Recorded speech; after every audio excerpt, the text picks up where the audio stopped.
Bonjour à toutes et à tous, on se retrouve pour une nouvelle vidéo sur la chaîne YouTube du Journal du Real. On va parler du match de demain entre Almeria et le Real Madrid.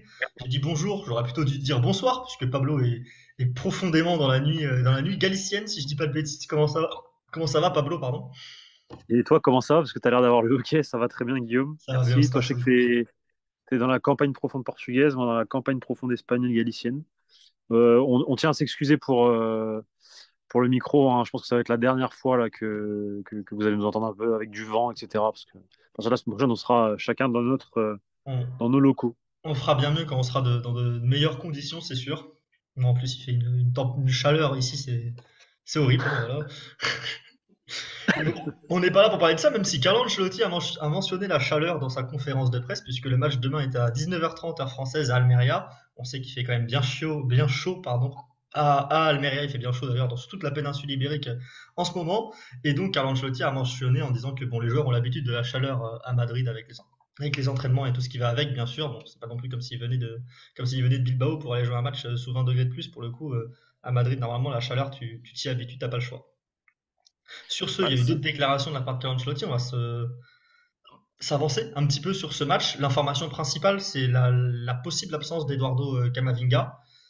Qu'est-ce que tu en penses, toi, au vu de ce qui est sorti, Pablo? Normalement, c'est juste une petite surcharge musculaire, d'après ce qu'a dit Ancelotti. Il c'est même pas encore sûr qu'il soit out demain, pardon. Ça dépend comment il récupère au long de la nuit.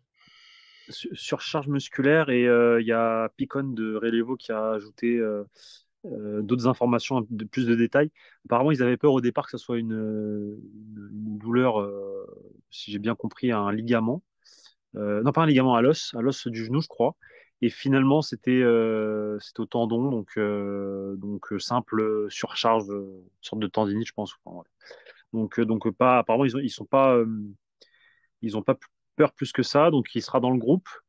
Et demain, ils verront s'il peut jouer. Donc, bah, on espère que Eduardo Camavinga puisse jouer parce que bah, si Camavinga joue pas, là, ça commence à faire beaucoup avec Thibaut Courtois et Der Militao et Camavinga, ça fait. Sachant qu'en plus, Camavinga, c'est l'un des joueurs les plus en forme actuellement pour moi côté Real. Je sais pas ce que tu en penses, mais ce serait une mauvaise nouvelle qu'il soit pas là pour Almeria parce que demain, il faut gagner. Ça reste un match important, deuxième journée de Liga. Tu as gagné la première journée. Le Barça fait match nul à Getafe.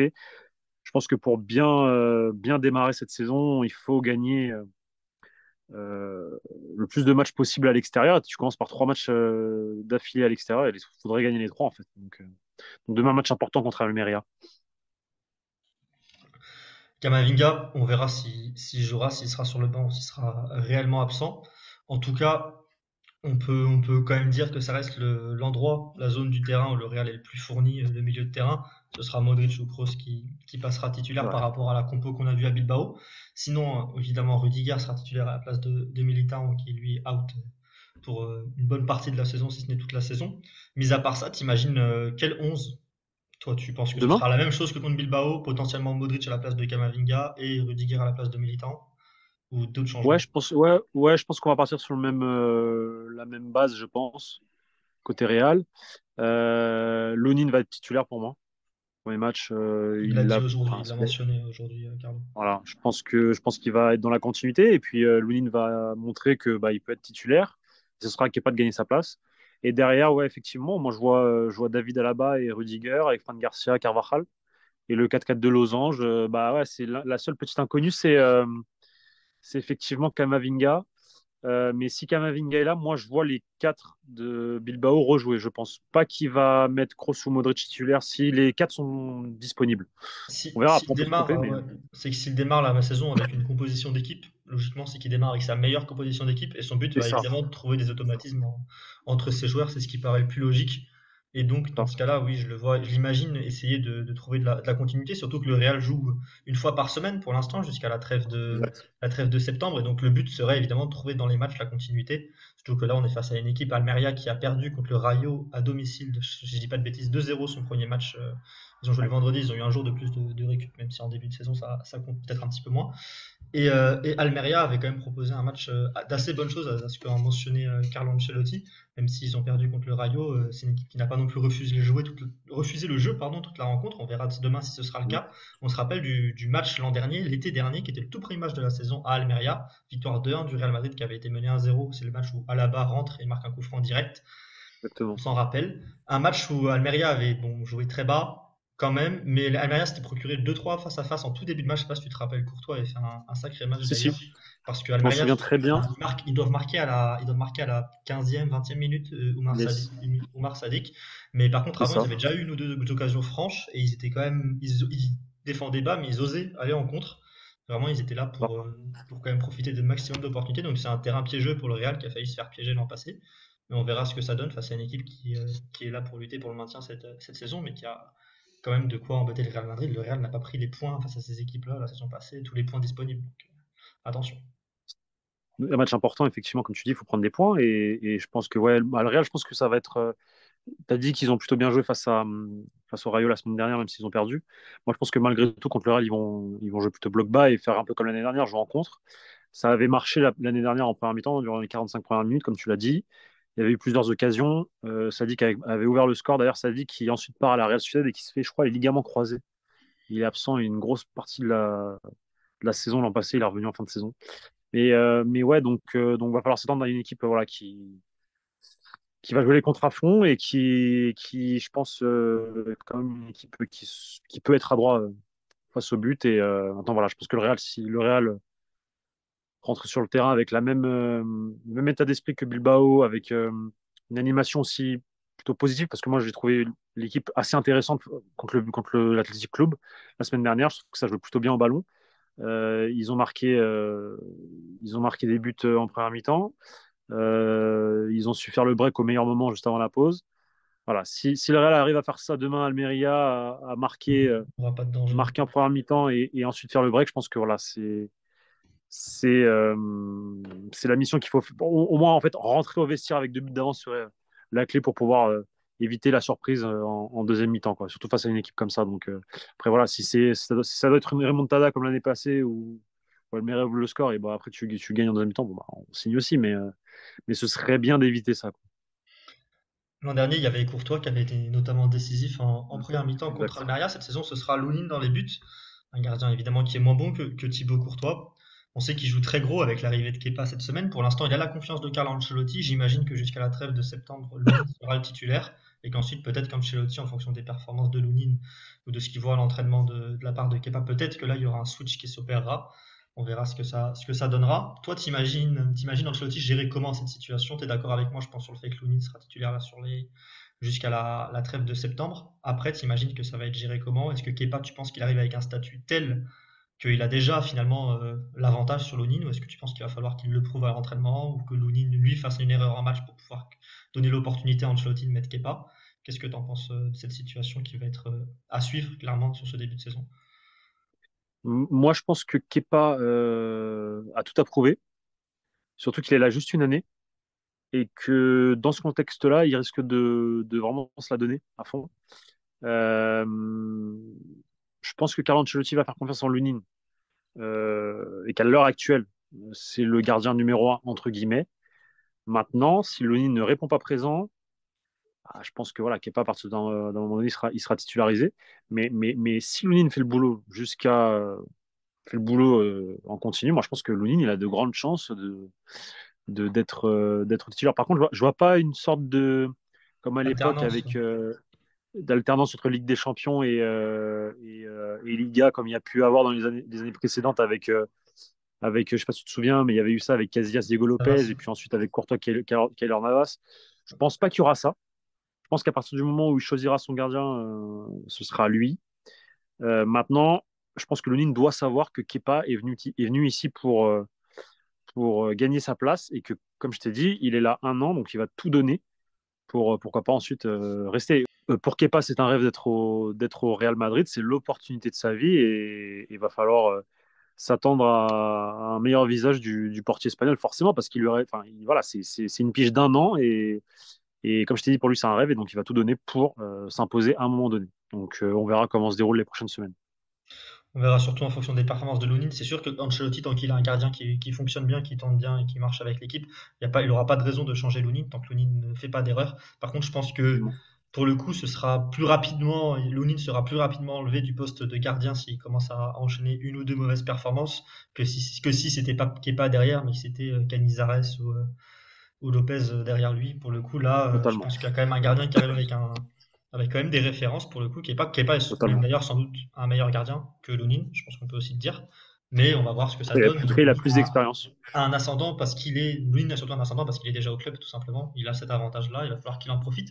Donc chaque match pour moi est clé, surtout là d'ici la trêve de septembre côté Lonin, et donc ce sera sans doute le joueur à suivre demain contre Almeria où il aura peut-être pas grand-chose à faire, mais les deux trois fois où il sera sollicité, il faudra être présent parce que sinon ça pourrait même poser problème aux chances de victoire du Real Madrid parce que le Real va pas non plus en passer 4 je pense, demain à Almeria. On va faire un petit prono si ça te dit. Mais moi, J'aime je pas les pense. pronos, tu sais très bien. J'avais dit défaite à San Mamés. Moi, je commence bien la saison. J'avais dit défaite du Real, pardon, Ouais. à San Mamés, donc je commence très bien Moi, j'avais dit match nul. la saison. T'avais dit match nul, ouais.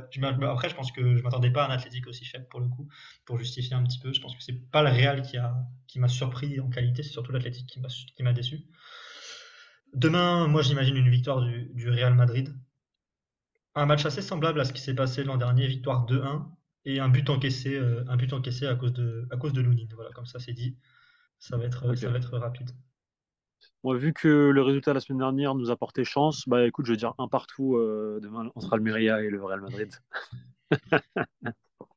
Sachez que si le Real Madrid bat Almeria demain, Pablo dira un partout pour tous les matchs jusqu'à la fin de saison. Ce sera un plaisir de lui demander un prono à chaque fois, évidemment. Là, un dernier petit prono à te demander, Pablo. Mbappé, il vient ou il vient pas Oh d'ici là là, d'ici demain? bien, bien, bien envoyé, très bien envoyé. Tu veux que je te dise quoi? Bah, Tu les, veux que je te les dise quoi? dernières choses que tu nous as J'ai? dites en privé, au moins la tendance, on va dire que dernièrement, qui a l'air d'être à une prolongation. Pour expliquer un peu aux gens. Euh, j'ai déjà, enfin, je connais j'ai des contacts aussi côté PSG, j'ai des contacts côté Madrid, j'ai des contacts des deux côtés parce que moi, à côté du journal du Real, je travaille aussi pour Flashcore et à Flashcore, je couvre l'actualité du PSG. Donc forcément, bah, j'ai aussi des échos côté Paris. Et là, la dernière tendance qui date bah, d'aujourd'hui, c'est que, ouais, effectivement, Kylian Mbappé serait ouvert à une prolongation avec soi-disant une clause activable en 2024, je sais pas. En fait, je sais pas quoi vraiment en penser. Malgré tout, j'ai envie de me dire que le mercato est encore un peu long, qu'il reste encore 2 semaines et que tout peut arriver en 2 semaines, surtout dans le football et encore plus dans ce dossier-là. D'un autre côté, il y a une autre partie de moi qui me dit à un moment donné, il faut arrêter parce que je pense qu'il a assez joué avec le Real Madrid et que limite, il ne mérite pas de jouer au Real Madrid parce que voilà, si tu sais ce que tu veux dans la vie et tu sais que tu veux jouer au Real Madrid, tu fais pas ça normalement. Maintenant, le problème, c'est qu'on on connaît tellement pas réellement les dessous de ce dossier, ce que pensent les gens, parce qu'en fait, il y a beaucoup de fuites intéressées, il y a beaucoup d'informations par-ci par-là, parce que ça, c'est dans l'intérêt du PSG, c'est dans l'intérêt de l'entourage, c'est dans l'intérêt du. Dans tout ça, la seule chose que je peux vous dire, c'est que le Real Madrid, en fait, ne bouge pas et ne dit rien, juste observe. A été, comme je vous l'ai rapporté, juillet, début août, optimiste, parce qu'il voyait bah, que la situation côté Paris, ça a évolué entre guillemets négativement entre la relation Mbappé et Paris Saint-Germain. Maintenant c'est les seules choses qu'il y a eu côté Real. En fait, c'est de l'optimisme et ils attendaient juste à ce que ces deux parties-là trouvent un accord pour qu'ensuite le Real Madrid rentre dans la danse. Mais cet accord n'est jamais, enfin, un accord pour une sortie, mais cet accord n'est jamais tombé au final. Donc, ça m'étonnerait pas que certaines personnes du board pensent que Mbappé se fout de leur gueule. Je pense très sincèrement que certaines personnes le pensent. Donc voilà. C'est un dossier tellement épineux. Comme je t'ai dit, il y a des fois, tu as des C'est au-delà, échos, mais c'est ça se trouve, au-delà c'est du pas vrai football. parce que ça, C'est c'est au-delà du intérêt. football, bien sûr. Après, la, Ouais, la non, c'est situation vraiment. reste qu'Mbappé s'est servi. Si Mbappé prolonge au Vous savez PSG, quoi? c'est En fait, qu'Mbappé s'est servi du Real je pour vais être prolonger quand transparent. même, tu vois. Je vais être transparent parce que, par exemple, je crois que c'est quand qu'on a fait un débrief, toi et moi? C'est lundi ou c'est mardi? La semaine dernière, c'était dimanche même. On a fait un débrief dimanche. On a parlé d'Mbappé à la fin. J'avais dit optimisme ou. En fait, côté Madrid, quand il y a eu ces informations la semaine dernière, comme quoi rapprochement PSG, Mbappé, ouvert à une prolongation, etc., etc. Bah, surtout Mbappé Chose que moi j'avais pu réintégré, ouais. confirmer. Mbappé réintégré Voilà. aussi. Mais c'était avant, c'était la veille. Ok. Chose que moi, ces échos-là, je les avais eus samedi soir, je les avais eus. Bah, le lendemain, quand j'étais demandé à Madrid, plusieurs de mes sources, bah, pour eux, rien ne changeait en fait à ce moment-là. Et c'est pour ça que le lendemain, je crois qu'on a tweeté quelque chose comme quoi, voilà, en fait, rien n'est joué malgré tout. Mais en fait, c'est voilà, c'est des montagnes russes constantes. Je vous cache pas que je pense pas qu'on joue avec nous les journalistes, mais en tout cas, on sert indirectement les intérêts de chacun. Donc voilà, nous on est juste là pour vous rapporter un peu les tendances. Et là la tendance cette nuit, cette soirée, c'est que j'ai une actualisation là côté Paris et que voilà, il serait effectivement ouvert, comme l'a dit le Parisien tout à l'heure, à une prolongation et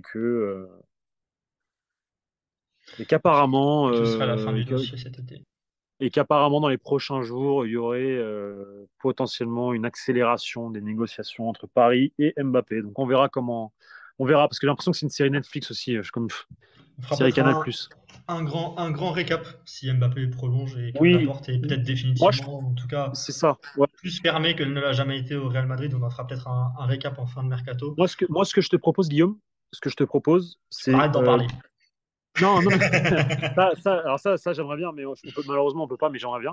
Je rigole. Non, mais ce que je te propose, c'est que qu'il reste ou qu'il parte, qu'on fasse un récap et que je sois un peu plus transparent sur ce qui, que on vous en dise un On peu fera plus, ça. un peu comme je l'avais fait l'année dernière en face cam solo. Je sais pas si vous vous en souvenez. Je vous avais rapporté, je vous avais quasiment pas tout dévoilé, mais je vous avais raconté beaucoup de choses. Je propose qu'on fasse un peu la même chose. Écoute, le 2 septembre, quand le mercato finit, et comme ça, vous en saurez un peu plus. Et parce que je sais que ça vous plaît bah, et de toute façon, ça reste Et ce sera l'actualité du peut-être Real le point Madrid. final, avec un peu de chance, sur le point final de Bah, j'ose croire que le des Real, actes. s'il prolonge, ce sera fini, ouais. J'ose croire. Et qu'il ira chercher quelqu'un d'autre qui s'appelle Erling, de son prénom, et Haaland, de son nom de famille. J'espère, en tout cas. Moi j'aimerais beaucoup, mais bon, bref, on verra. On verra Ce tout sera un ça, autre on dossier, verra ça. aussi ce que ça donne contre Almeria ce soir, au moment où vous voyez la vidéo, puisqu'on Exact. on enregistre ça très tard le vendredi soir. Enfin, chez moi, il est vendredi, chez toi, Pablo, il est déjà samedi. Il est minuit.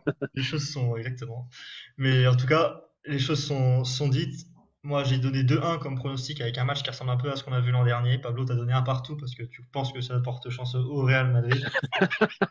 On, on verra ce que ça donne sur la prochaine vidéo, si on fait un petit débrief du match d'Almeria, ou si on en parle en milieu de semaine de la situation au Real Madrid, si quelque chose arrive. On verra ce que ça donne. Bon rétablissement à Kamavinga en espérant que ce soit pas très grave et que ça passe vite sa petite blessure. Et merci à vous d'avoir regardé cette vidéo. Dites-nous en commentaire votre prono pour ce match. Et, euh, et retenez vos insultes envers Kylian Mbappé quand même. Ouais, s'il vous plaît, ouais, retenez, Si vous retenez vos pouvez. insultes envers Kylian Mbappé et envers nous aussi, parce que vous êtes des fois parfois un peu Oh, virulents c'est pas grave ça. envers Pablo, arrête de couper Guillaume. Guillaume, ton micro, c'est insupportable. S'il vous plaît, on le sait, on va rectifier ça à partir du 1er septembre, à la fin du mercato. On va faire exactement ça. Il y aura un transfert d'un micro le 31 à 23h45 sur mon bureau, vous allez voir. Mais bon, on verra ça une fois qu'on sera tous les deux rentrés À dans nos Paris. lieux de résidence respectifs. Merci à vous d'avoir regardé cette vidéo jusqu'au bout. On se retrouve bientôt pour une nouvelle vidéo évidemment sur la chaîne YouTube. Pareil sur le site, les articles, les analyses, les notes demain aussi du match contre Almeria, l'actualité au plus près du Real Madrid aussi sur le site du journal du Real et sur le compte Twitter. Merci à vous et on se retrouve donc très bientôt sur la chaîne YouTube. Salut! Salut les gars, ciao.